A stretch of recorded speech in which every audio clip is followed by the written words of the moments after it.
Okay, That's so minutes. let's see. Oh, it's just about time. Oh, by the way, um, I'm part of a Torah study group, and I chose to do Kedoshim because I don't want to do leprosy and fungus, and green mold on the walls. So in 2 weeks is Kedoshim and Acharemot. So that's the one. It's my turn to host on Sunday. And this one of the things in the Holiness Code in Leviticus chapter 19 is don't put a stumbling block in front of the blind and don't insult the deaf. So it reminded me of a book that I read that was for a book club in my synagogue, which I'm not a part of, but I always see what they're reading. And it was a little book, but it so particularly meets that idea. It's called Have You Seen Luis Velez? Did anybody hear of that book? I would suggest you read it. It's a quick read and it's a little predictable, but it's a lovely book. It's about a woman who is a Holocaust survivor. She is blind. I think she sees shadows. And she had a person who helps her, an aide, a man, and he hasn't shown up in a while. And so she's wondering where he is. He would take her to the bank and he would take her to the shopping. He'd hold on to his arm because she lives a flight or two up in her apartment. And they were very compatible. So he's missing. So meanwhile, one day she hears someone in the hall. There's a boy, he's black, and his family, he doesn't get along with his stepmother. His father remarried, and he's got stepsisters. Anyway, he doesn't have too many friends. He winds up being a helper to her. Just coincidentally, he meets her in the hall, and she says, "Oh, is that you, Luis?" And he asks her, or whatever. And it's really a lovely book. It's about mitzvot. It doesn't hit you on the head, but the story is really lovely, and I think you would enjoy it. If you want something that's an easy read, it's called Have You Seen Luis Velez? And it's I'll give you the author. So that made me think of Catherine Ryan Hyde, not a Jewish author, but real. I don't know. She could be. Who knows about names? But I would recommend that because it is a very good feel book at the end, and it has a very sweet message. Very nice. Okay. Carol, repeat the author, the title and the author. Repeat that, please. The author?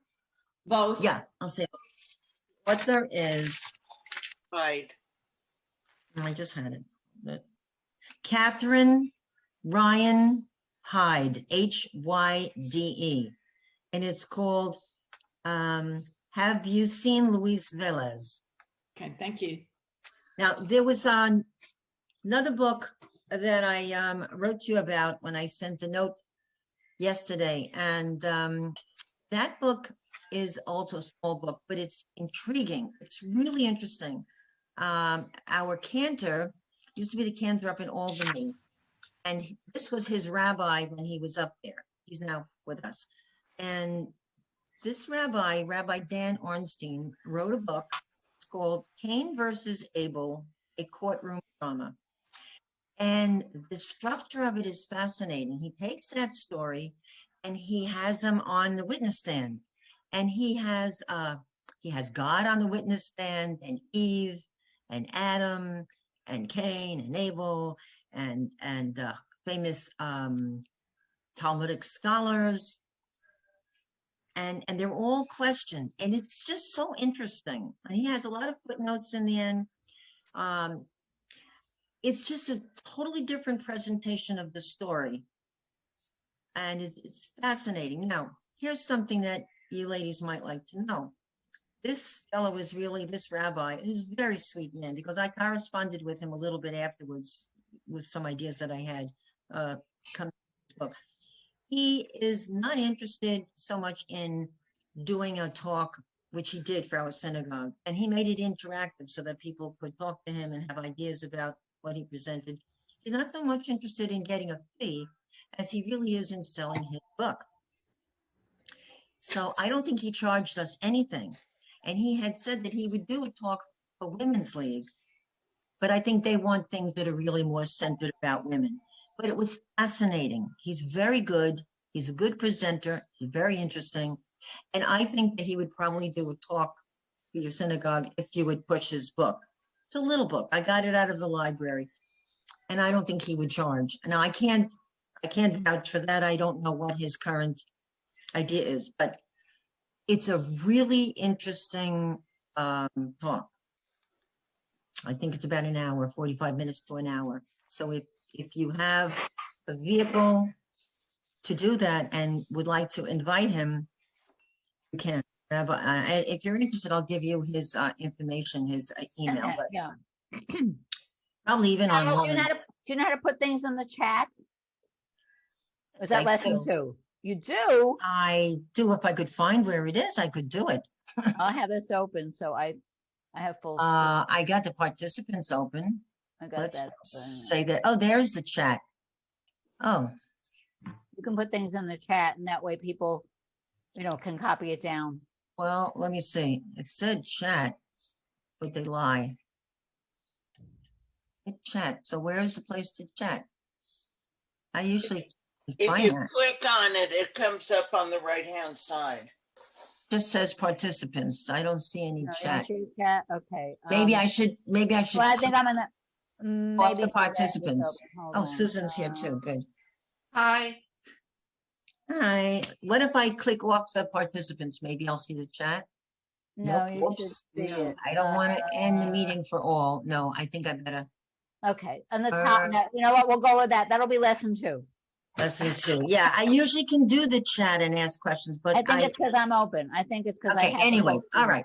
So Charlene had rightfully asked about this because the ach is on page 60, and we really only got into like the 50s, 55 or something like that. So I want to go over these 2 things because they're very important.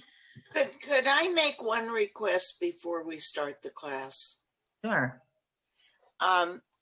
Especially since the pandemic, my email has been going crazy and I'm going nuts answering emails. When you send something to us, if we have a question for you that's interesting to everybody, we should do reply all. But if we're just saying thank you, don't put reply all, please, because Yeah. it shows up on all of Yeah. ours. I have the same True. thing going on in my sisterhood where people are, we send out a group message. So I've been sending out things as a blind copy, but then sometimes people want to see who else is in that particular committee, etc. Well, But we're here. sometimes they're just saying thank you. Yeah. Yeah. And it goes to all of us. No, you just have to reply to the person who sends it. But a lot of people, it's just a lack of, honestly, a lack Unless of familiarity. you want everybody to see Right, a particular thing. Right. I walk away from my computer and I walk back 30 minutes later and I have 20 new emails and it's driving me crazy. Yeah, it is. It takes, we were full. We had to sit down and we had to get rid of hundreds of emails. Oh, yeah. I mean, it's out of whack. The thing that I do, my personal email is not the one that you have. I have a different email that I use for personal stuff. But for my sisterhood, I set up in Gmail, you can set out 10 emails if you want for different groups. So I have one for sisterhood, I want one for an alumni association, etc. So that way, because I get hundreds of emails a day from the various groups. That way I can distinguish All right. what the groups So are. Anyway, let's so we're get on started. A It's- couple of people can't make it today. They wrote to me: Carol, Fisher, Marcia, Jody, and Marilyn. Yeah, So we got all of them.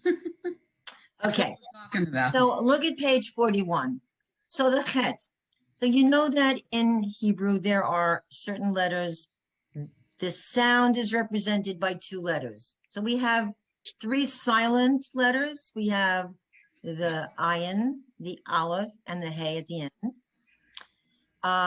We have a sin and a samech for an S sound. We have a kuf and a kaf for a k. And we have a chet and a chaf for the ch sound. So we're looking today at the chet. And the chet, don't get that confused with the letter tav, because it doesn't have the tail. And I always told the students, tav has the tail. This is straight down. It's not a tav. So this is what a chet looks like. Okay, and the top word is hin chilanu and hin chaltanu, words that we know from prayers. Okay, so first is a very good review of the vowels. Would somebody want to do line 1? Just a review of the vowels. Hey, would you like to do that? Just review the vowels with the sound. Sure. Good. Ah, No, the first, we're on the right-hand side. oh, which page? Oh, right hand, okay. Yeah. Oh, okay, line 1, right? Yes. Oh, So it starts with cha. okay, No, cha. right? First say the cha and then the vowel. So it's Oh. cha, ah. It's only vowel at the end when it goes ach. Right, we didn't do that. We're doing this one first. So would be what? Could you say First that? one is cha, and then Ha. again, Oh, ah. okay. Okay. Okay. Ha, ha, he, Laughing at us. hey, ho, who, hey. Perfect. Okay, so that's a very good review of the vowels. Mhm. Okay, so line 2, how about Robin? Either Chai or Chai, Chaim, L'chaim, Torat Chaim, El Chai or El, I don't know. El Chai. Yep. You know, it's like El Chai B'Kayam or other expressions, but El Chai, the living God. And Torat Chaim is a Torah of life, a living Torah. Okay, so line 3, how about Chana? Challah, Yeah.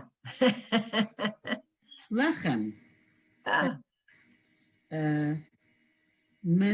menucha, good, echad. perfect. Nice. Okay, Very so nice. the name Menucha, which means rest or comfort, is a name. Religious people like to give that as a name to a girl, Menucha. It's very nice. Like Nice name. like Menachem, and this is Menucha. Those are like comfort. Okay, so now we're on line 4. Jackie, you want to do line 4? Okay, he knew Hilanu, in Hilanu, Yes, yes. Hin Chilanu, very good. in Haltanu, Great. A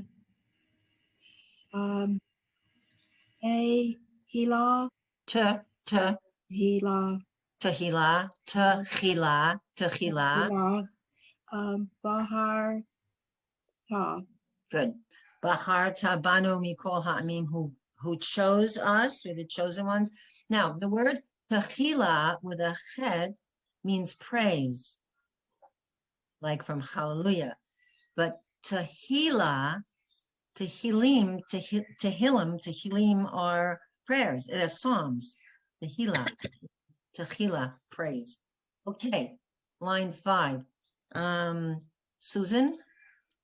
Okay, Ba'ahava, Uvra zone, Mm-hmm. Keen Hala Tanu. Okay, hin, the dot on the bottom and the yud is E. Hin, chi, Okay. All right, Keen Hala Tanu. you give me too many syllables. Break it Oh, up a little at a time. Wait, Do are it you looking again. at the third word or right, the third word? Third one, break it up slowly. Okay, Keen Good. Hal, Hin, chi. Keen, oh wait, That's say it a, again. that's a chet. Okay, all right, Keen Hal, Hin, Tanu. chi. First syllable's hin, then it's chi. You're confusing that with a top. That's a chet. Oh, right, that's Hin, what I thought I was saying. Okay, he, ha, la, ha, Hil, hin, chi, la, nu, 4 syllables. La, Hin, He, he, that's the second syllable. La, La. new. hin, he, la, nu. Let's all Wait, say that. You know what? That- You know what? I just realized, Carol, I was looking, it was line 5, right? Right. Oh, wait. Was I Right. reading? You're looking, your what? eye Oh, went down I- to line 6. I just Yes, realized. yes. Okay, right. I just realized that too. The rest was actually this all the same. So it was he, la, nu. That's it. That's I perfect. just made it a little bigger on the screen, so hopefully you could see the vowels a little more clearly. Okay. I'm Now- actually looking at the book, but now Yeah, I it realize does- I was reading yeah. the long line. Yeah. Now, Okay. line 5, you have the word biahava, and I gave you the root. The root letters are aleph, hey, vet, and that's the root for love. So if I'm signing my name, something in Hebrew, signing off on a note to a close friend, I would write biahava. Some people write bishalom, with peace. And with love, biahava. So be means with or in, and ahava is love. So biahava. It's really nice. And like viahavta, you have that same root. You shall love. Viahavta, you shall love the Lord God, etc. The viahavta, which is the first paragraph of the Shema. Okay, so Alice, how about line 6? Okay. Ba'achava uratzon hin chaltanu. Oh my goodness, I'm so proud of you guys reading so beautiful. Yahava uvratzon hin chaltan. Uvratzon usually means like at an auspicious time, at a good time. Okay, so now line 7, Hannah. Okay. Techila, Huyom,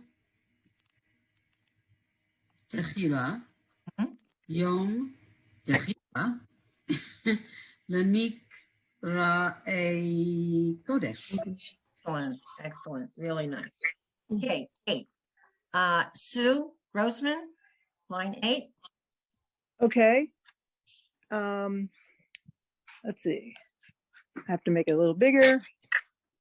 Bacharta, Vanu, Bacharta, Vanu, Bacharta, Veotanu, Kidashta. Okay, so when they redo this in the practice, you know that these are important words. Bacharta or Bacharta, Banu, who chose us. Okay, and Otanu, and to us, Hidshanu, he sanctified us, made us whole. Okay, so Bacharta, Vanu, Bacharta, Ve'otanu, Kidashta. All right. All right, so last time we were going over the shin and the sin, and I see here a lot of shins. And remember, the key word is shalom. So, Elaine, how about line 9? Go all the way across. The Shabbat, Kadisha, the Shabbat, Kadshacha. Okay, so the first Shabbat Kodsho. Now, that's an exception because the word Kodesh, with words involving holy, that's when we have that aw sound instead of ah. So it would be V'Shabbat Kodshecha. I'm sorry, I need to. Yeah, go ahead. V'Shabbat Kodshecha. Hi, can you call me back after Okay, 11? good. Line 10. Ella? Okay. After 11, thank you. Sorry. Line 10, Yes. okay. Ba'ahava,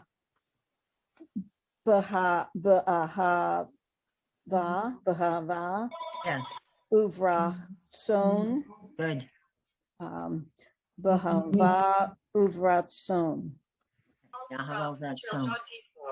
Okay, line 11, Charlene. Okay.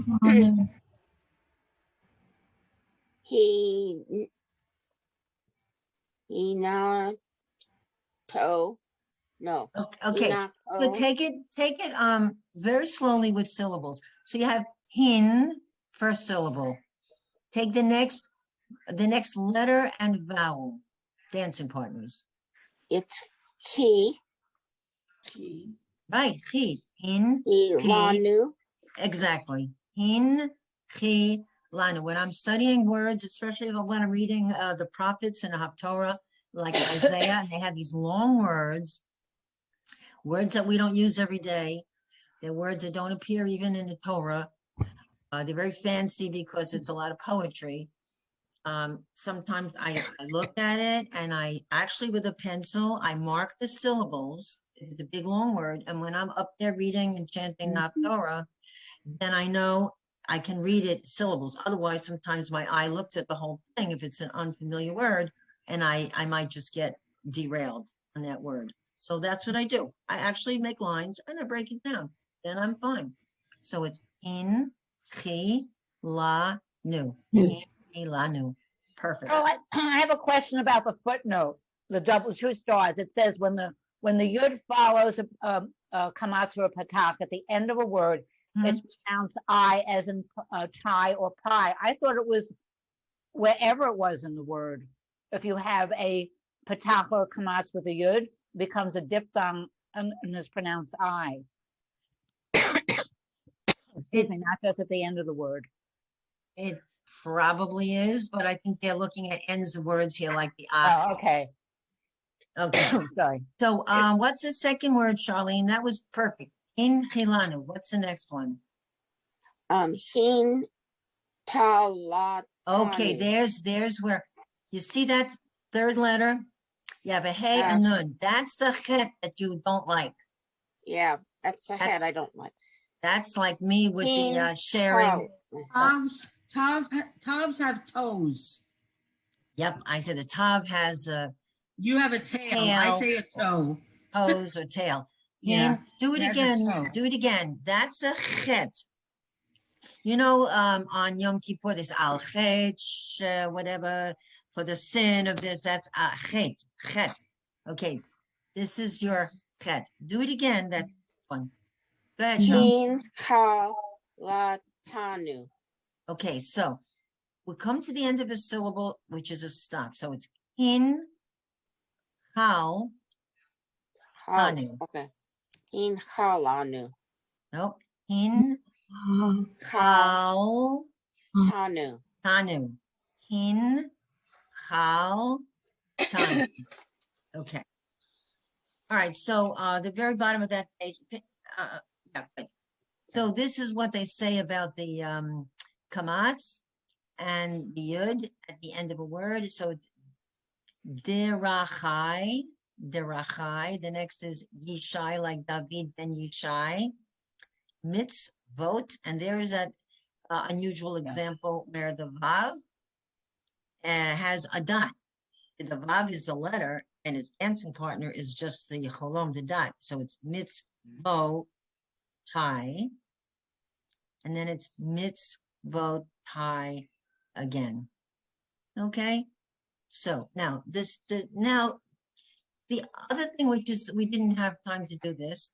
So you have in Aleinu Lishabeach, ach taliba, Augustine, ach, oi, ach.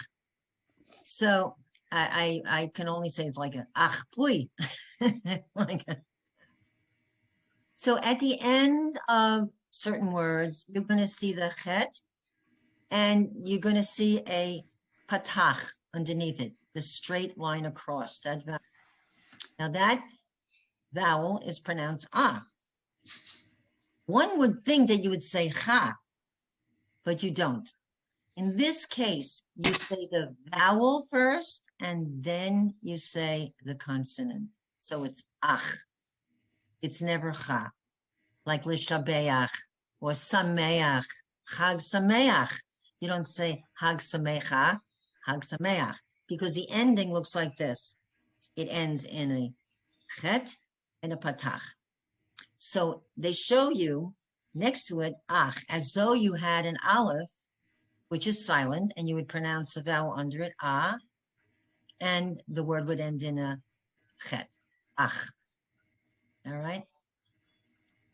So I'm sure you all have heard Aleinu L'Shabeach and have sung it in shul. But now we just take a look at the word L'Shabeach. That's what it is.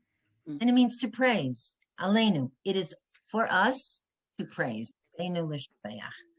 Where is that on the page that you're showing us?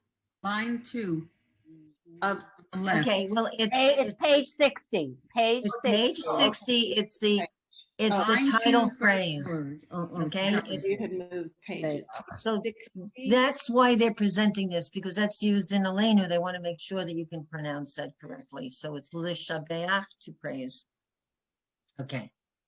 So in the so now knowing that, now let's see if they're going to combine with the chet at the end and the chet in the middle. All right, let's see who we didn't hear from yet. Esther. My Esther is there? Yes, what line are we doing? Okay. Why don't you do line 1 and 2? Hala, Hana, Naal, Whoops. Nah. Okal, Mm-hmm. Bakar, Okay, Bachar, to choose. Bachar chose. Line 2. Lishabeach, Great. Koach, Koach means strength. Oi, God, you give me koach. Hameniach, Good. Umeniach, Mm-hmm. Noach. Noach. Okay, so Noach was a righteous man. You know, it's kind of like a left-handed compliment. Noach, was a righteous man, B'dor Otav, in his generation. But the generation was all bad. That's why they were destroyed. So he was like the best of the baddies. So I say, it's really not a great comparison. Okay, so L'Shabeach. So 3 is L'Shabeach. And now again, they're trying to help you out by showing you an alternative spelling. L'Shabeach with the aleph and the patach and the chet on the end. L'Shabeach. And then they have L'Shabeach again. But the way it's spelled, the word to praise is L'Shabeach without the aleph.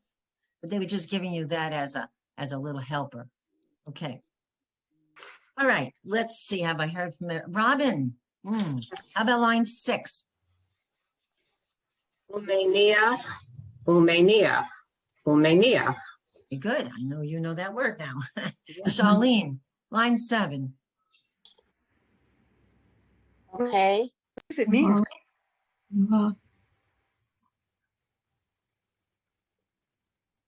Vacha. No. Vacha. Ach. Yeah, I Right, have we'll trouble see with that. that. Ach.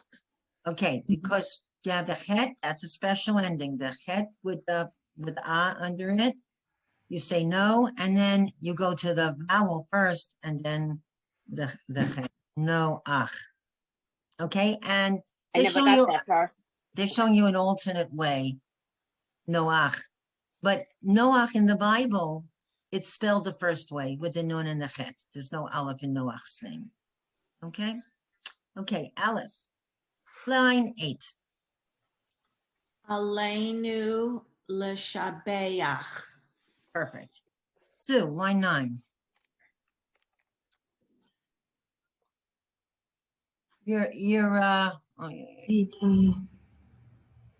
Did I do the, I'm sorry, Kol Adonai Bakoach. Sorry. Kol Adonai Bakoach. Good. I have a Okay. question. What is Hamen?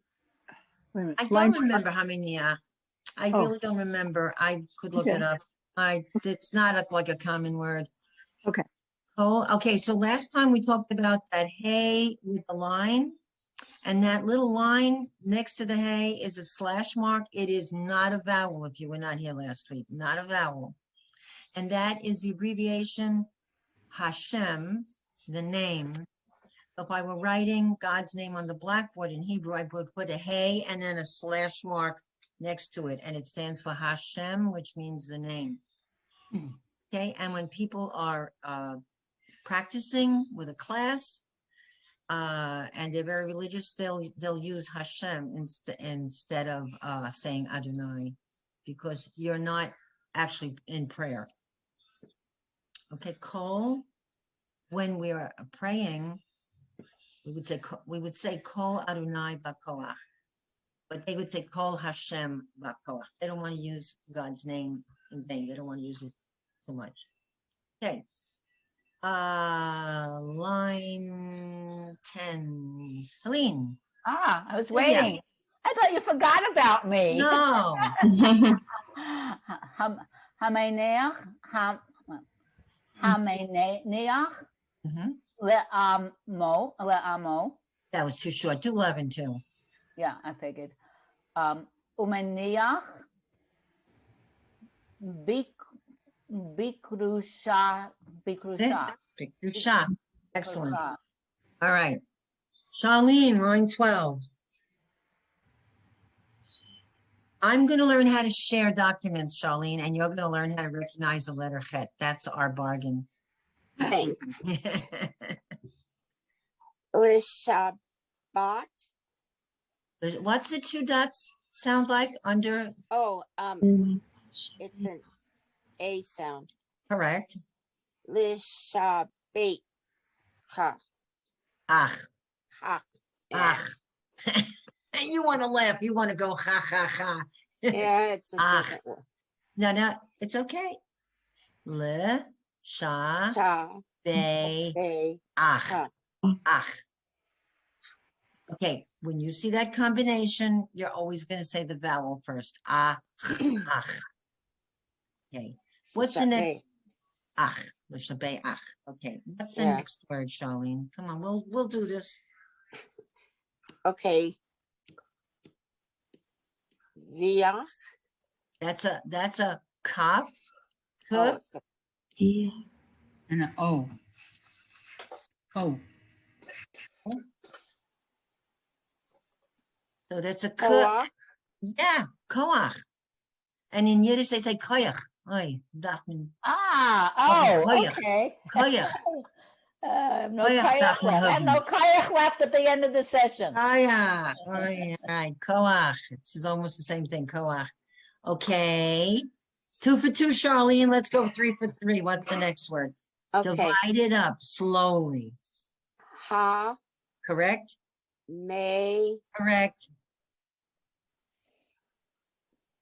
Nuach. Take a syllable at a time. Ha, may. Ha. May. Looks like an N. on mine. Knee. It's a Oh, I nun. didn't see the dot. Crap. Okay. Ha, May. may. Ni. Ah. Ach. Ha, may, ni, ach. Do you see it? Yes. Does it compute? Yes, it does. All right, I'm proud of you. Thank you. What's the next word? Go, Charlene, go. May. Ni. Ach. Yay! All right, bravissima. And who is that guy that was in that generation, the best of the baddies? on He the built a ark. big boat.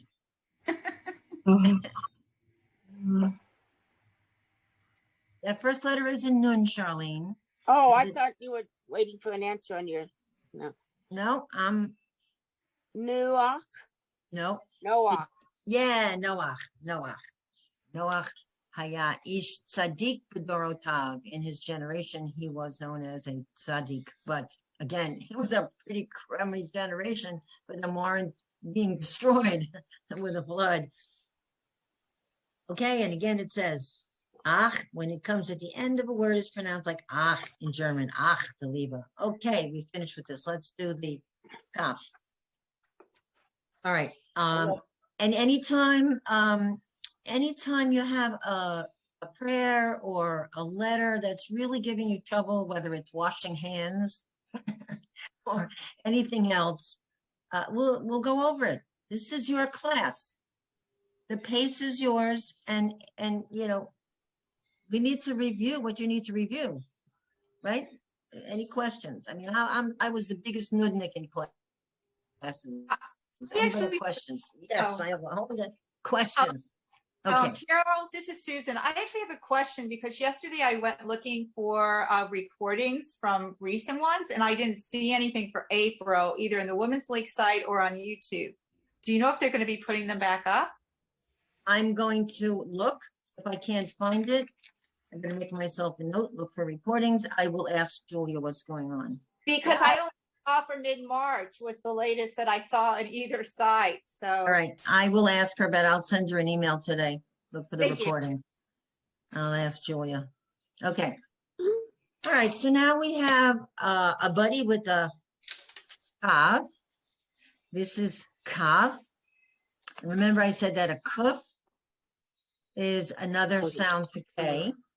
And so one might say, well, why do we have two letters that have a K sound? Okay, and then I would say, so why do we spell cat C-A-T and not K-A-T? That's the orthography. That is the way it's spelled. Okay, and there's nothing I can do about that. So it says ki and then mikol. Mikol ha'amim. All right, so this is a k. And if it didn't have a dot, it's a ch. It's a chaf. A kaf. Okay, the word kaf means palm of your hand. And I don't know if I can't see it, but okay. So when you make a palm and you curl your hand out, you have ki, k, ko, ku, ka, ke, k. Okay, so Jackie, what's the second line? Ki yo, ki. Oh, that's an exclamation point. Okay, ki. You're right. Correct. Me call. Right. Me call, hallelujah, me call. Okay. What So, does key mean? What does He is key mean? because. Ah, Because 'cause you have that in the all letters. other namikol, hallelujah. And if you look in your Haggadah, you're going to see this spelled like that. Mikol. Call is all. Mikol, from all or on all of the nights. Mikol, hallelujah. Lila, okay, this night is different. Okay. Susan. May I, Carol, may I say something about yuds? Yes. I found the yud seems to work like a Y does in English. Mhm. We'll take like two becomes toy. Right. Yes. So So if in you the do- diphthongs and also Yeah. alone, the yud is a Y sound. It's y. And Right. remember, God's name is the two yuds. And we don't ever write that out on a blackboard or on a piece of paper because we're not supposed to really know how that's pronounced. So We're we not wouldn't supposed to want know his name. right. So we wouldn't want to say it incorrectly. That would be like But yuds acts like a Y. yes. Yeah. Just the yud alone, like Yehudit, Yehuda, is a Y sound. That is correct. But after it comes after a vowel, Then it could be a, oi. It becomes a right. It makes the sound change before it. The vowel before it becomes an oi or an e. Well, the vowel before, like a two dots and a yud would be a. So you've seen before that they can have it with just the two dots or the two dots and the yud. It has the same sound. We have a one dot and a yud, it's e. And Yeah, without the yud, it's still e. Well, we made a distinction. You want to say e. Yeah, it was a But little more. really, no more one will yud. speak like that more in yud at Israel. the end. Nobody's going to say e because it's the same. We studied that early on last semester, and they showed that with the yud and without the yud, those letters, the tsere and the chirik, are the same sound. Carol, let me just say something. If when you say a Y, say y, think of how your mouth is formed. Okay, when you say e, your mouth actually goes into the outside of your lips will actually form the same thing as you would if you were saying you. Right, like So e, oi. Yeah, you say e. If you have ye, Correct. you have an e without the yud, or with the yud. If you still have that same that same sound coming out with a y. It's like the way you Yeah. pronounce it. It But when just you makes have it easier to remember what to do with it. But when you say an When I look ah, at it, it makes it easier for me to remember what You know, I'm. everybody has their own, right. you And know, but when you ways to say remember. an ah, when you have a patak or kamat, when you have an ah, when you say ah, you don't have a y sound after it. But when you put a yud in front of it, Then it's I. then it's I, which actually has that y type of way that you form your lips, even though you're not saying I you. It's I, and it's the way When that you your see mouth that forms. yud, it's always going to give you that yes sound. Yeah, your I, sound. Exactly. yeah. Okay. Who did I call on for line 2? Me, Susan. Yeah. Oh, no, for 3. You would call me for 3. Oh, go ahead, Susan. Okay. Kala, Mhm. leek ra'ach, kala. Wait. Likrat. Leek rock. Right. That's what I thought. Leek rock. Likrat. With a T on the end. Likrat. Oh, the T. I'm sorry. Yeah, you're right. Okay. Leek rot. Kala. Laha. Judy. Dodi. Lecha Oh, dodi right. likrat kala panei Shabbat nikabela. That's what they're. Okay. Dodi. Lock rot. Likrat. Leek- Like lahad leak there. Likrat. The dot is ether. Likrat. Okay. Leekarot. Kala. Kala is the bride. Hussein Kala Mazel Tov. Oy, oy, oy. That's it. So Kala. I just saw today online, there was a bride who was, I don't know if it was her, asking for money for her wedding. She's apparently doesn't have any money, and I get all kinds of crazy emails. She wants donations for her wedding because one of the big mitzvot is not burying the dead and making sure that the bride has enough funds to get married. Okay, that was very I good. thought it was rejoice with the bride and groom, not subsidize the bride and groom. Well, yeah, it is though. That's a big mitzvah. It is to make sure that that she has enough money to get married. So So you sent the check, Carol? no, I don't know who this person is. I don't know who it is from a hole in the wall. You'll do another mitzvah. Many others, but not that one. This is a mitzvah. I don't want to be a na'ar, as they say, a fool. I don't want to. A fool. Then they have the word nourishkeit. It's Nourishkeit, foolishness. fool, Nourishkeit. yeah. Okay. Line 4 is kavod. Okay. So what does anyone know? What does kavod mean?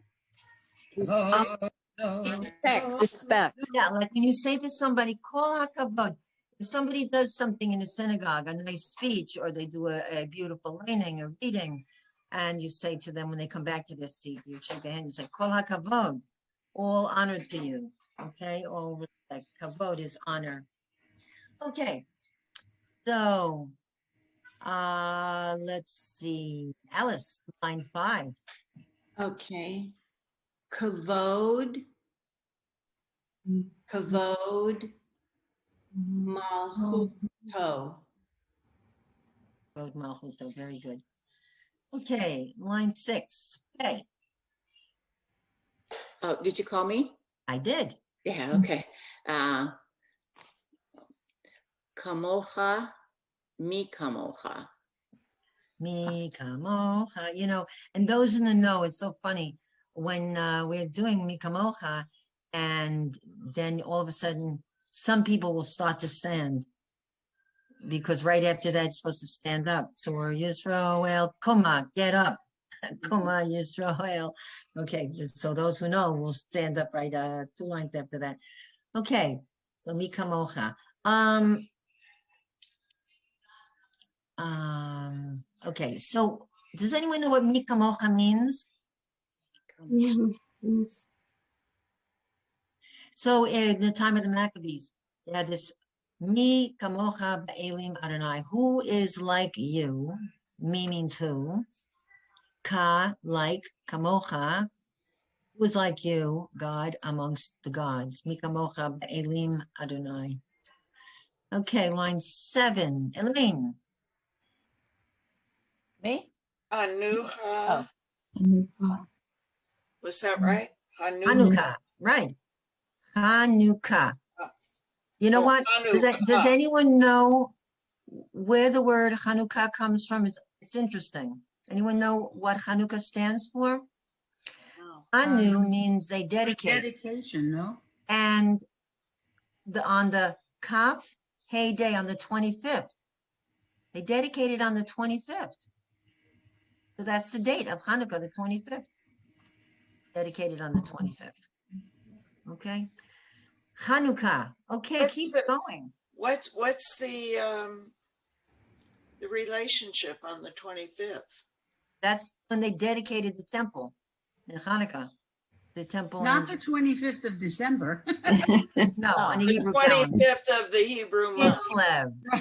The 25th of Kislev, Hanukkah. They rededicated the temple on the 25th of the Hebrew month of Kislev. Hanukkah. See, Hebrew plays around a lot with letters signifying numbers. They make you crazy. Okay, like Lag BaOmer and Tu B'Shvat. Okay, what's the next? Hanukkah, Ner, Shel, Hanukkah. Alice, what does that mean? What's a Ner? Lahadlik Ner? To light the candle. Okay, so Ner is a candle. Nerot are candles. A candle of Hanukkah. Lahadlik, to kindle. Ner, the light. Shel, Hanukkah. Lahadlik Ner, Shel, Hanukkah. And if anybody questions how to spell it, it starts with a CH, not with an H. Yeah, right. Okay. Okay, line 8. Sivia. Key. I will every time I see that, I want to go key. We do it services. Key, Haim, Hayenu. Because they are our life. Ki, him, they, Hayenu, our life. Okay, line 9, Robin. Ki hu yom tequila. Tequila. Not tequila. What are you talking about here? Tequila? Tequila. Yom, what's going on there, Robin? Ki hu yom tequila, because it's the day of a day of praise. Ki hu yom tequila. Good. Alice, line 10.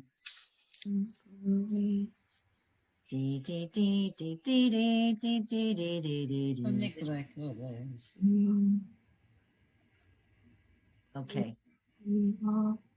Who'd they call on, Robin? I did 9. I did line 9. Oh, Alice. Alice, with us? Where's Alice? Is she still here? Okay. Jackie. Okay. Ki hu yom tehila lamikra e kodesh. Beautiful. Eziopi. Wow. Ki hu yom, because it is a day, tehila, of praise. Lamikra e kodesh. It's a holy event. A mikra is an event. And that's Shabbat. It's a day of praise for a holy event. The event is Shabbat. Okay, 11. Charlene. Hello. Hi there. 11. Yes. Nicole Ha'amin. Perfect. Beautiful. 12. Ella. Ki vanu vacharta. Right. Kivanu v'acharta v'yutanu kidashta mikol hamim, from the Kiddush. Can we go back to line 11? Was that Mikol or Michal? No, Mikol. If it's Michal, that's my daughter's middle name. Her name is Eliza Michal, and that would have no dot in the middle. No, Right? no, I don't mean hal. I meant, is it the vowel? Is it O or A? Yes. That one is going to be all the time. Or, Mikol. Or, the word or. The word is an exception. Yes, that's Okay, right. thank you. Mikol ha'amin. Okay, so we did 12, so up to 13. Okay, Hannah, 13. 13. Kivanu achata chachata Kivanu bacharta. Bacharta. Kivanu bacharta. Arta. Nikol ha'amin. Perfect. Okay. All right. Let's take a look on the bottom. Now, here are our les enfants terribles. Here are the ones that we're not happy with. That's the letter kuf. The next one is the letter kaf, which means palm. The next is the letter chaf. Oh, dot. The next is the letter chet. And the last one is the letter hey. Beginning or middle of a word, it sounds like an H. At the end, silent. So under the kuf, we have likrat, kadosh, and kol. Now, kol means a voice. Kol. Then under the kaf, we have kala, right? Kamocha, like you, and kol. Now we have the chaf. Kala, yum. Kamocha, and chol. Okay, the last one is k, chol. Chol. Then we have the chet. Chala. Now, chai. Some of you may be wearing a chai. And yachil. Now here is the hey at the beginning of a word. Hallel. Okay, so on Passover, when I was in services, the first 2 days, the last 2 days, they do Hallel, which is really, I love Hallel. It's a praise. Haya. Haya. Remember Miss Piggy? Haya. Haya. Okay. And the last one is Elohim, God's name, Elohim. And again, if you were in a classroom and you wanted to write down on the blackboard, you would have to write Elohim. You would have to change it somehow so it's not exactly the same word for God's name. So they would write Elohim, okay? Or Elokeinu. Again, very religious people, when they're practicing and teaching, they wouldn't say Eloheinu, they would say Elokeinu. Because they don't want to say God's name just for practice. They're saving that for real prayer. Then the bottom it says, the kuf is a K sound, the kaf is a K sound. They look different, but they sound alike. Then we have a chaf and a et. Look totally different, but they have the same sound. Now, here's a Shema, and I had wanted to go over the Shema with you, and I gave you a couple of roots. Okay, we have time. As I said once before, Shema is not just Shema Yisrael Adonai Eloheinu Adonai Echad, and then the silently Baruch Shem Kavod Malchuto Leolam Va'ed, except on Yom Kippur when we shout it out loud, like 7 times at the end of the service. So there's 3 paragraphs. The first one is V'ahavta. The second one is telling you if you're good and you obey all of mitzvot, you're going to have sunshine and you're going to have rain and you're going to have fertility. And in the middle of that paragraph, that second paragraph, it says, however, there's a big but. The big but is, and if you don't behave, oh, you can have a lot of tsuris. And the third one of the Shema, the third paragraph, talks about the tzitzit. And that's when we take the 4 corners of our talit and hold it in one hand and you kiss it. There's 3 times in that paragraph that the word tzitzit is mentioned. And each time when I say that, I'm saying this to myself when I'm davening, then I kiss the tzitzit. So I've had all 4 corners. And that image of the 4 corners of the earth is Arba Kanfot Haaretz. And when we talk about the dispersion of Jews in a lot of the Haftarot, they talk about the ingathering of the immigrants, of the people who are dispersed from Jerusalem and from Eretz Yisrael, the ingathering from the Arba Kanfot Haaretz, the 4 corners of the earth. So a lot of these things are interconnected. Yeah. Carol, do you want me to keep this on, or do you want to go over the roots the list of the roots that you sent? Well, I gave the roots. Because I have that in a file as well. I put that into a file if you want Yeah, to. I think there's not that much time. I know some people, I'd like to read this one. Now, there's two Okay. ways to do this. In the lower grades in Hebrew school, when I was teaching, I taught for many years, they would teach the kids as kind of a singy thing. V'yafta et Adonai Elohecha, da, da, da, da, da, da, da. And in the other grades, when I taught him with the Torah trope. So you say Shema Yisrael, Adonai Eloheinu Adonai Echad, and this is the way it sounds. Ve'ahavta. I want you to follow with your finger on just follow it, okay?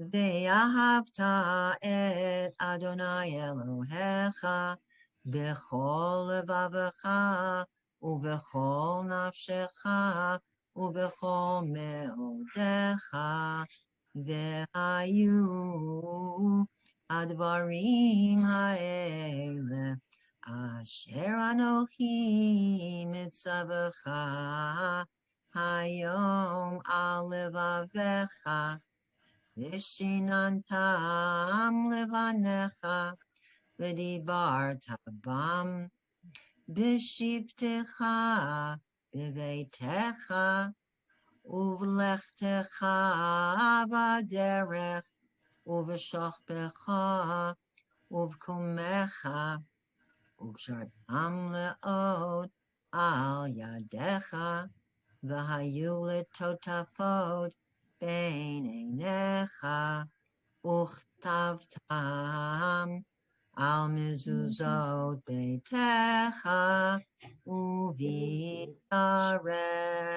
That's with Torah trope, okay? So maybe your cantor does it like that, or your rabbi does it like that. It sounds more familiar than da da da da da. That's a kiddie doing that. I never heard the song. I just heard the trope. Right. I never heard it as a song. Well, they teach it in the younger grades because the kids can maybe it's easier. So I'm gonna tell you what it means, okay? V'ahavta, because I gave you some of the roots, and you see the aleph, the hey, and the vav right in the middle.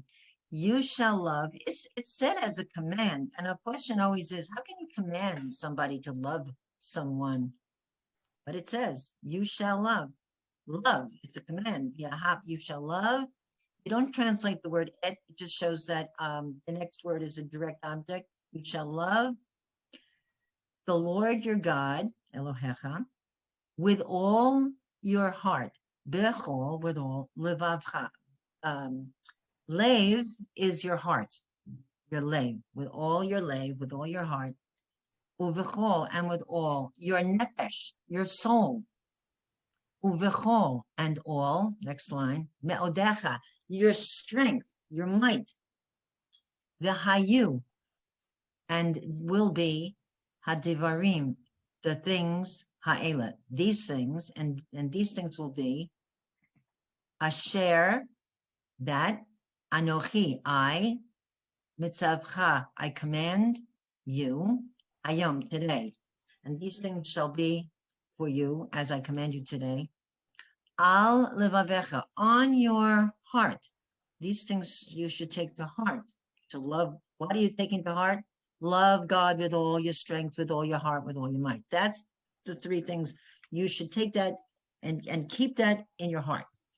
Vishinantam, and that's, you should repeat them, these things, levanecha, to your child.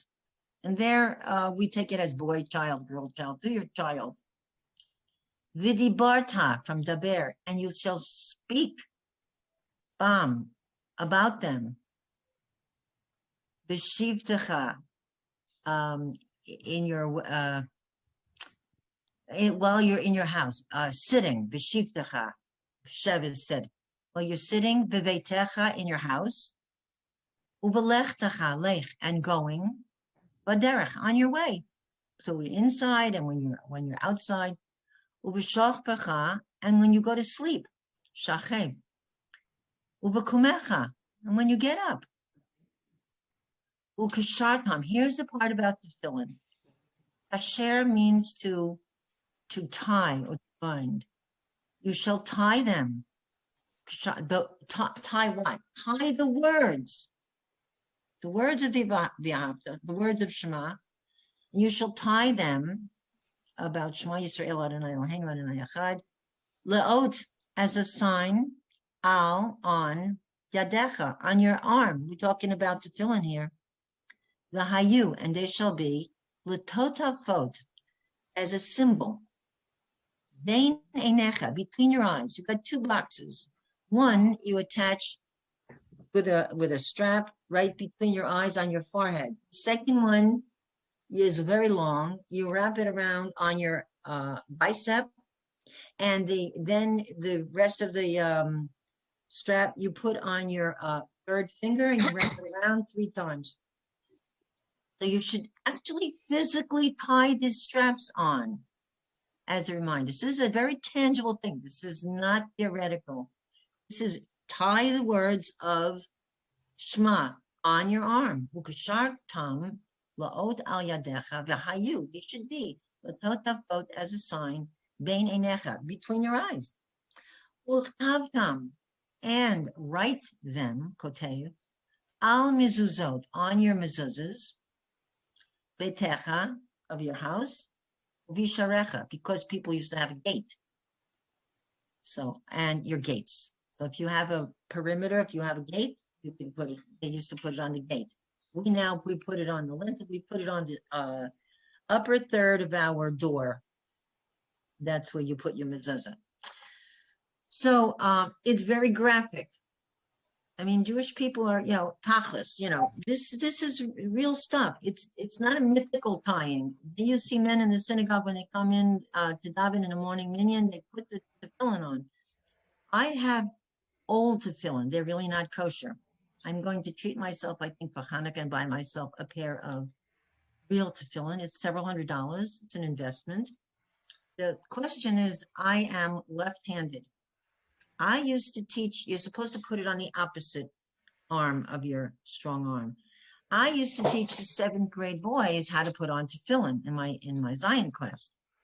Then because most of the kids were righties, I learned how to put it on my left arm.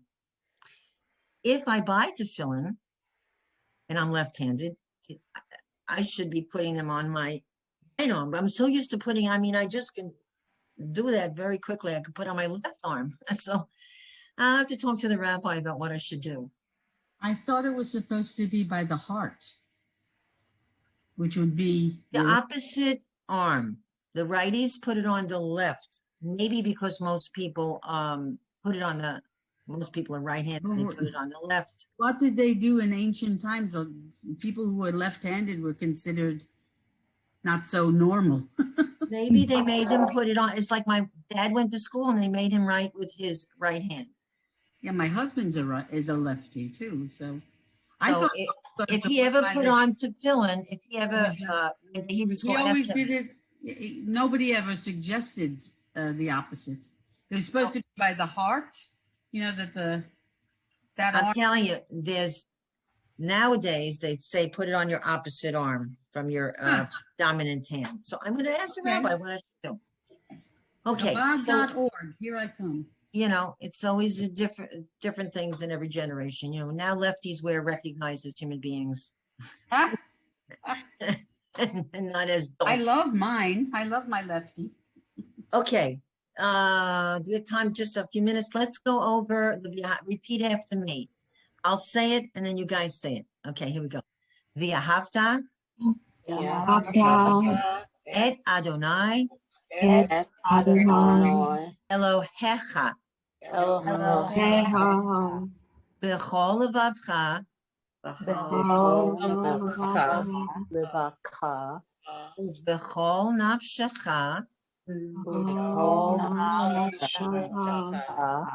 ובכל מאודך.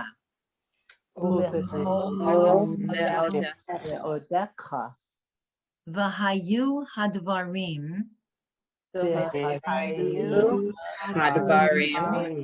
האלה אשר אנוכי מצווך היום על לבבך Vishinantam levanecha v'dibarta am v'shivtecha b'veitecha uvlechtecha v'derech uvshoch becha. That's an exception there. Shoch uvshoch becha uvkumecha ukashartam leot al yadecha v'hayu. Fine, how are you? Letotafot vein necha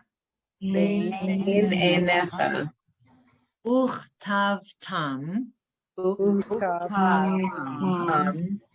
al mizuzot.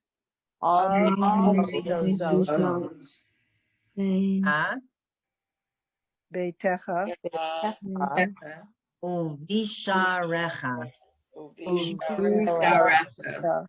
Now, I don't know, but I would imagine that it's on YouTube someplace with somebody singing it, that you can listen to it a few times with the trope and follow, just have this in front of you or your Siddur, and then you can follow. Okay. The ladies who go to my Tuesday practice, it's on Prayer Oki. On Prayer Oki, they have the Via Hafta. Prayer Oki? It's called Prayer Oki, and it has the Hebrew on the top, Uh-huh. and then it has it on the bottom, and we know how to put a paper up so it has a transliteration. But you can slow it down, so you can do it very, very slowly with the trope. Let me see if I have it here. Helene, yeah. How do you spell Oki? O-K-E-E. Prayer, like karaoke, it's prayer Eoki. Let me get into this now. O-K-E, prayer Oki? Yeah, let me just That get is O-K-E-E. E-O-K-E. Hold on one second. Oops, wrong one. Let me go in here. Wow. And- Prayerookee. Found it. Yeah, prayer Oki has a bunch of things on there. 2 E's? Prayer and O-K-E-E. Let's see. Here's mine a shot. Oh, wait, it's E-O-K. Prayer E-O-K. Prayer E-O-K. Whoops. Oh, E-O-K-E. Okay. Yeah. Prayer, But they have a Shamru on there. They had E-O-K-E. Manashtana on there. Great. And the thing that I learned from one of you, I don't remember who it was, but you can slow it down. Me. You learned it from me. Yeah. I learned it from my grandson. Ah. But you can slow things down so you can do it half time, so you can go and you just practice along with it. But it helps a lot because they do it according to the tune. Because I know Vishamru by heart, but I'm forcing myself to read things. And I was going through it and reading each word. And basically, they'll usually give you per screen 2 words. So you could, or just one phrase. So you can go really slowly. But it's prayer and then dash E-O-K-E. I love it. Karaoke. And they have a lot of the prayers on there. They have a lot of the prayers on there Friday night. And you get the correct pronunciation, but you can go, and the tune, but you can go really slowly on it. So I like that. So this is what I'm going to ask. If there's anything, we can, next week, I am going to concentrate on learning how to take a Torah Aliyah so that you don't have to panic if you're at an event from your family and they say, oh, we want to honor you with an Aliyah. And you go, don't, whatever you do. Or as synagogues are starting to open up. I mean, I've had 2 because I had, and I'm about Leve, so he has me come in and call, and then you actually go to a microphone, and yes, they have it big printed out, etc. Yeah, we have a big. Yeah, but it's still panicky time. You want to make sure that you pronounce it correctly.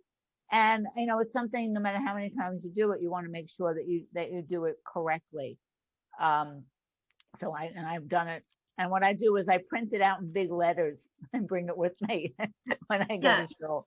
Some of the synagogues are starting to open up. I heard another synagogue today, a Reform synagogue nearby, Rob and Beth Orr, is opening up tonight for 50.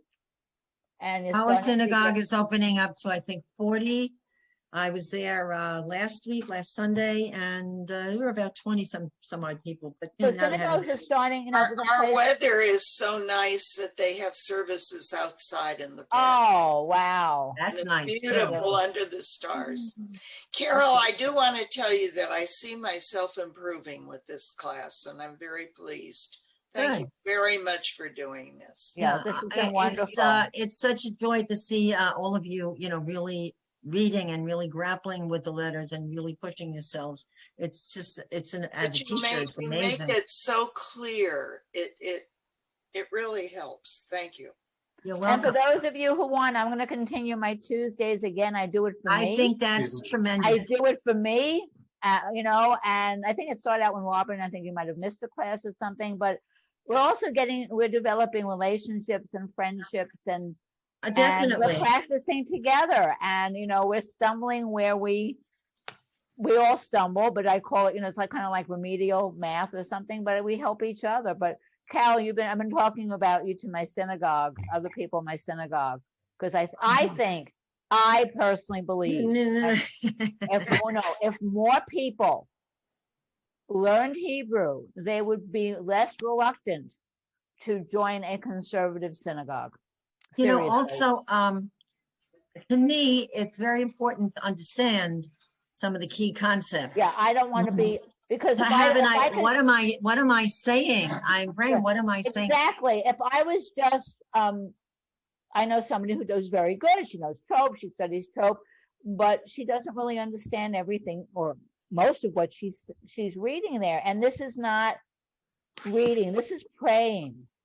And when you're praying, you should know what you're saying. Well, I will say something heretical right now, so I hope that nothing happens to me. If you see me go up in a blaze of fire, you know, the Amidah is 18 blessings, and Shemona Esrei is really 19, but anyway, it's called the 18 benedictions. The ones, and especially like on Shabbat, the prayers that talk about the revival of David's dynasty, David being the Messiah coming from the line, the Messiah coming from the line of King David, and having rebuilding the temple. I don't read that because I think personally we have enough service in Israel. That means holy war. That means jihad. Can you imagine if they rebuilt the temple? It's bad enough right now. There's a sign that Jews shouldn't go up there, even on the Temple Mount. But my daughter and I, we saw the sign. We didn't really see the sign, but we went anyway when we were there. It was about 10 years ago. And there's a guard there. Great woman. And we went on the Temple Mount and we saw a lot of Arabs and we were a little scared. Oh, no, it's not a good place to be. It is not a good place to be. They don't want you Jews to go up there to the Temple Mount. But can you imagine rebuilding the third temple? That means restitution of animal sacrifice. And that means holy war. I mean, we build the temple there. What are the Arabs going to do who are living in and around Israel? They're going to say, oh, goody. Look what the Jews did. So I don't read that. So there are some beautiful sections of the Amidah, but there's certain parts that have to do with that. I can't get myself to say it. I couldn't agree with you more. There are certain parts of the prayers that bother me. I don't celebrate anybody's death or destruction. And but Judaism there are certain people where Judaism is exactly what was said. God was God's word, and you can't interpret it. But isn't that what Talmudic study is about? I think it's wonderful that you're interpreting it and know what you're saying. Well, it's in When English. my son-in-law, ex-son-in-law joined the family, he was not Jewish. And he said the one thing that bothered him was that we said things by rote and didn't know what we were saying. And he had to study it before he could accept it. So there are I some think parts, it's they're good. in English. Elaine, it's in English. It's right there in English. We're praying for the Well, that restitution too, yeah. of the You're third right. temple. And I'm going, oh my God, the third temple. No. And the other thing is, I think it's Parshat Shmini is the death of Aaron's sons, Nadav and Avihu, and they spend 7 days in the investiture of the Kohanim, and then they have all their clothing and everything, and then on the 8th day, they're supposed to have this sacrifices. And what do? It's a holy mess. It's sprinkling blood all over the place. And the blood on that beautiful brand new, high priest costume and all the priests, the Kohanim, and they're all bloodied up. I love animals. I'm going to ask my rabbi, seriously, I'm going to say, does he envision ever a day when the conservative prayer book will eliminate all of those and the liturgy that we say on so many of the holidays, and we talk about how many animals, hundreds of animals we sacrifice, that each tribe brings sacrifices. I think that's on Sukkot, and it's horrifying of all those animals that are killed. And we're living in a different day, in a different age, and there is no more temple. Why do we have to repeat? There's another way of looking at it. You're not talking about what they should be doing today. You're talking historically about what was done way back when. Well, why can't we just say, and they sacrifice a lot of animals and go on. Carol, our rabbi's sermon this week was on vegetarianism and animal ethics, because he's also a professor of philosophy at a local college. I'll send it to you. Yeah, But I mean that interesting. if you read how many and how brutally, I mean, they're cut up, the birds at a sacrifice, and they cut them in half and they pull out their insides. And I mean, I had a Torah reading on that recently. It's enough to make you throw up. And I don't know what the answer is. They say in days of yore, they used to sacrifice blah, blah, blah, blah, blah. And then have something different about animals or relationship to the environment or whatever, because I have a hard time reading all of those pages and pages of sacrifices. And I think maybe we can talk about the environment or humane treatment of animals in the preparation of our food or whatever. I don't know, but I would like to see a revision. Radical. There's a lot of things I'd like to see a revision. There are different ways to look at it. Look at the Holocaust, and we're telling the Holocaust stories that are horrible, but we're telling them for a reason we don't want to ever forget. But do we want to? We don't want to forget the animal sacrifices. That's not the way that's being done. It's basically, this is the way it was always done. Verbatim. And it's not like, oh, we shouldn't do this again. And it's perpetrating things. So, but, yeah, the Holocaust, I believe. That's why you have Reform and Reconstructionists, where they're looking at a revisionist and not taking things exactly as it was in the Torah, and they are reinterpreting it for modern times. And one of the reasons that that Judaism has had problems with people is because there have been a reluctance to look at it within the context of today. Hey, listen, when I was growing up, you walked to shul. I'm sorry, you walk all of a sudden. Oh, it's okay if you're conservative, you can drive to shul. If you're Orthodox, you don't walk to shul, and that's it. Today you don't. Today you don't. And no, I mean, if you're conservative, you can drive. But in the old days, we made different. Look at Passover and the change of the laws with food. Which a lot of people can't do. I'm just trying to, I agree with everything I've heard, and I want to make another comment. We're a very complicated world, and we're just talking about being Jews in the US. One of the things that some people have strong opinions about, and I just live in the world that shares all these groups together, Reform, Conservative, and Chabad. And I know that some of you have family members. I know, Carol, you've mentioned. So we have a Chabad group here. I'm in California. It's a small but mighty group. Some people would say, and I would agree to some extent, that their influence is retaining Judaism in the world. Now, their beliefs to me are actually, I love what you said, Carol, because it will help me read the Amida again more carefully. But their beliefs are so strange and so foreign to me, but they're my friends. So I'm willing to learn their My beliefs, family. just like I'm willing to go to Honduras and learn about how Hondurans see their schools, water and sanitation and hygiene. I'm using that as an example. My point is, I look at my Chabad friends through my kind of loving anthropological eyes, not my judgmental Jewish eyes, because otherwise it wouldn't make sense. So I listen to them. I don't drink the Kool-Aid, but I work with them. I work with them because we have something beautiful here. We're a county of almost 500,000 people, and maybe it's not enough people, but every month we have a Rosh Chodesh that's pluralistic.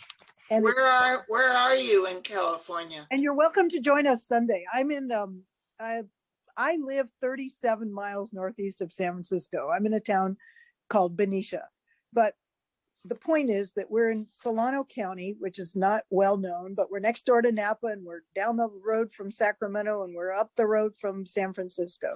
So we're in God's country, okay? Baruch Hashem, right? So I'm not becoming Chabad, and anyone who knows me would know that, but some of my friends worry about me. There's nothing to worry about. I just find their beliefs fascinating and very, very much what we're talking about would be a wonderful conversation to have with them, although it would be a non-starter because they would tell you that that's the way it is. I guess, the point is we're all in this together as a Jewish community. That's right. And Absolutely. that's my speech. I'm sorry if I run on about it, but I feel very No, passionate. you're about right. We being need to together. be united, even if we're slightly different in our We're beliefs. very different. Well, in our temple, we have about 6 couples that belong to our conservative temple. They belong to the Orthodox temple down the street, and they belong to the Chabad. Wow, All that's 3 unusual. of them. Yeah. And they tend to be the more traditional people, the more Orthodox people. Right. Well, So But I it's think really- that's our I world. And they're respect active in them. all of them.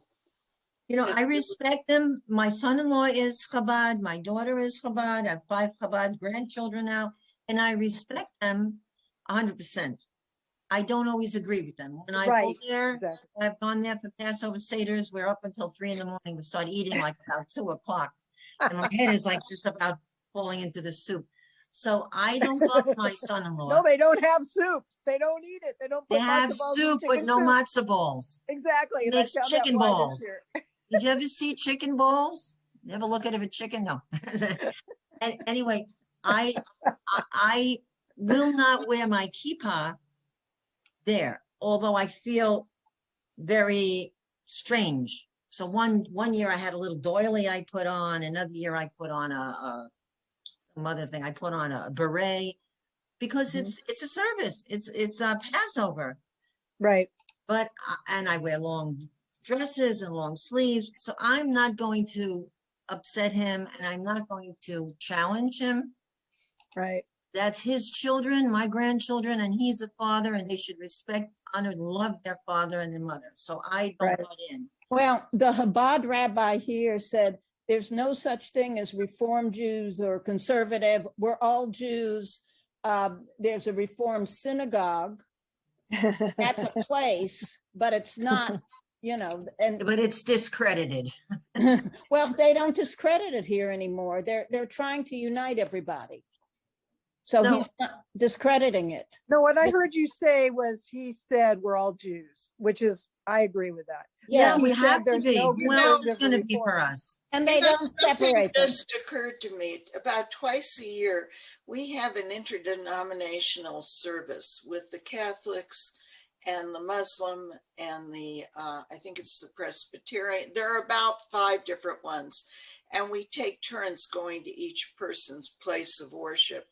But I haven't seen anything where they've combined the Reform, the Conservative, the Orthodox. So it's a Well, symbolic they- combination. And you know, I'm going to ask my rabbi about that. The That's Chabad really rabbi funny. here has, they have, when we have Zoom things, they do it together. The Federation, the Jewish Federation does it, and everybody joins together. And we all get each other's newsletters, and if we're interested, we can join that particular group, you know, so we're all mixed up. You're all mixed up. Here's my In more situation. ways than one. My eldest son is married to a cantor. She's Reform and she's in Dallas. And I am egalitarian conservative. And my daughter is married to a Chabadnik. So I'm the monkey in the middle. So when we go to Dallas, we've been there, we've invited to service, and they don't wear a talit or yarmulke. I mean, it's optional. So I'll put my kippah on and maybe my talis on, you know, on a Friday night service or whatever. But no, not night, like a Saturday morning. We would do Saturday morning. Yeah, I brought my talis and nobody looked at me. No one said, I brought my talis, I put my kippah on. But I don't say anything, cast aspersions. I don't say anything. So I've got the gamut. And what I say is that we all get along, you know, family, it's one family, but we are a Jewish mishpacha as a people, as Klal Yisrael. So we need to get along. Because I say, if we don't support each other, who will? Absolutely. So we have to respect. So if it's a little bit different, okay. You know, you want to do it that way, Abigazin, do it, enjoy yourself, that's fine. So I don't say anything face to face to them. You know, I've had issues, I've had both good and bad with Chabad. And I'll say the Chabad here is very, very good as far as giving out boxes of fruits and vegetables. So they don't have to worry about kosher. They have a food kitchen, and they give away food for people who are challenged. My lawn guy is here. Okay. All right. I gotta go anyway. I'm all dressed up. I have to record Okay. a session for my high school reunion. So I just want want have fun. have fun, Helene. If there's any letters or any prayers that you want to have a review of next week, I'm going to continue on, but we can always take 5 or 10 minutes to review. Okay. They're cutting my grass, so you can't hear I gotta go. Okay. Gotcha. Bye-bye. Bye. Shabbat shalom. Shabbat shalom. Shabbat shalom. Shabbat shalom.